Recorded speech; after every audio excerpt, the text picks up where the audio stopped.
All right. Here we are at the mayor's office, Friday sit-in. The injection wells case. Sylvia? Yeah, among many things, one thing that Victorino said that really got me was that the damage to our environment is negligible, which goes against the facts and is also very disrespectful to why we're here on Maui. Well, it's interesting that you bring that up too, because that's one of the things that's kind of being debated in the courts. The Ninth Judicial District Court, in their ruling, put out two kind of criteria for when you would need a permit. One was that it would be traceable, and the second that it would reach the water, the pollution we're talking about now, not the water, that it would be fairly traceable and that it would not be present in the waters of the U.S. in more than de minimis amounts, which means minimal, or like the mayor said, minimal amounts. But that is not the case with the Lahaina injection wells. It is traceable. It was traced using stable isotopes that tell us that the algae are eating nitrogen from a fairly advanced treatment plant, which the Lahaina plant is the only one around there that could meet that qualification. And then also it tells us that they did a dye study, which tells us directly hydrologically that the water from the treatment plant is coming out in these areas where we're seeing the coral dying and the algae overgrowing. So you have these two lines of evidence that are very specific and fairly traceable to the Lahaina plant. And then a third line of evidence is that there's human sewage there because there's these general kind of pollutants like sunscreens and birth control pills and caffeine and things like that that are associated with humans are also there. So 3 lines of evidence that sewage is causing the problem. 2 of those are specifically traceable to the Lahaina treatment plant. It is also not de minimis because they're discharging 3 to 5 million gallons per day. The pounds add up. If you look at how many pounds of pollution are going out every day, and that's what matters. And stop the pollution. If you want clean water, if you want this, you have to do this. And Robin, you said earlier, another time, that it was not completely crazy expensive to add some treatment to the wastewater plant. What can you say a little bit about I think one of the unfortunate things about this whole thing going into a lawsuit is that everything's gotten so polarized. So all the discussions that are happening in the county council and in the court, it's like either or. And the reality is anything we do to reduce the amount of pollution is going to benefit the reef. So a lot of people think reuse is the answer. Reuse will take hundreds, that means taking the water and instead of injecting it, using it on the land. That will take hundreds of millions of dollars of infrastructure, pipes, pumps, tanks, as well as users. And then sometimes when it's raining, you still might have to inject. And it might take years, it might take a decade to do that. But what we could do instead is treatment, and treatment can be put in right now. We can start today with treatment. We can have treatment built faster than reuse infrastructure, and treatment is also cheaper than reuse. And so we could remove more of the pollutants faster by doing treatment than we could by reuse. Now that doesn't mean we shouldn't do reuse. Reuse is a really good way to conserve water and keep it in the streams instead of irrigating the leeward side and draining the streams on the other side. We can grow food in central Maui with reuse wastewater. Reuse is a good idea, but it's not pollution control. So you need pollution control before reuse. And that's actually one of my concerns about our current reuse program is that it would just spread the pollution around because we're not doing enough nitrogen removal to take that nitrogen out before it's reused. Reuse is not a controlled, regulated application, except from the standpoint of how many solids, how clear the water is, and how many bacteria are in there. But from the standpoint of nitrogen, they wouldn't even be looking at that. And you might say, well, wouldn't that nitrogen be good fertilizer for those crops? It would if you could control dosage and if all the conditions of the crops are right and if there's no overwatering or pooling. You know, there's all these what if conditions that are very site specific. So if you're going to ensure that in reuse that some of that pollution is going to be removed, you would have to control all those things. It would have to be more regulated. And it just seems more workable and makes a lot more sense to me to take the pollution out while it's at the source, and then we can do many things with the water. We don't have to worry about is it killing the reef. Right, and already a lot is being done, it just needs to be more.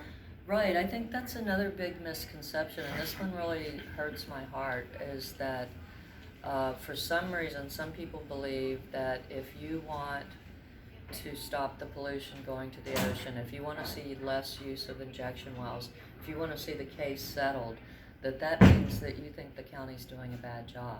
And I don't think anyone ever said that. You know, there's wastewater treatment operators are considered professionals. They have a high level of training, and they're very professional. But when you're a professional, you don't step outside of your realm of expertise.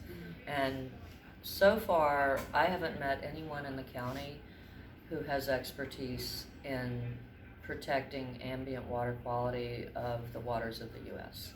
And they are experts at running treatment plants and constructing treatment plants and things, and even funding treatment plants. But they're not the ones to decide whether or not the ocean's being harmed by this effluent. And they're not the ones to decide what should the quality of the effluent be. That's the Department of Health and EPA's job. And the state legislature has said that they want to see really low nitrogen levels in the ocean waters to protect what Hawaii had in the 70s when the Clean Water Act was first passed. And right now, we're not meeting those standards because of a number of things, which include the injection wells, agricultural runoff, urban runoff, and legacy groundwater contamination from the 150 years of large-scale agriculture in the pineapple and sugar industries. So, you know, there are a lot of sources that need to be regulated. Some of those are non-point sources, and so they're actually, that's another fallacy with the lawsuit. The attorney kept talking about the regulation of non-point sources. No, that's the whole point. Non-point sources are not regulated. Point sources are. And so we need both. We need non-point source management. It's managed. States are required to manage it, but no one's trying to regulate that source. The point sources are things that you can regulate, like a well that's putting contaminants in the ocean. And then the other thing with saying it's not doing any harm, that's not what the Clean Water Act is about. It's a strict liability statute. It's about prevention. If we can detect harm being done, the harm's already done. The Clean Water Act is supposed to prevent that harm. This is long overdue. This is long overdue. And another really interesting thing I heard you say before is that no matter what happens at the Supreme Court, this isn't the end of this issue at all. I'd hate to say it's the beginning because it's been going on for 30 years, but we're hopefully towards the end, but we're in the middle, and we still have to fix this problem, and we're not really talking about the solution to the pollution. So it would be great if we could change the conversation to be, what do we want? The conversation is so much about the law of the letter. What is the meaning of to? What is the meaning of from? And it's confusing, I think, for the public to even follow this issue because it's gotten so distracted from the way forward. Yeah, and yes, without regard to whether or not a permit is required, we still need to stop the pollution, bring the levels of pollution down. Our health, our economy, our way of life, our quality of life depends on water quality. You know, to me it's a no-brainer. There are so many technologies available. Just this week, there were 2 vendors that came and presented to the Shane Sinensi's committee with the county council. They came and talked about ways that wastewater and water supply could be better treated for improved water quality. So the technologies are out there.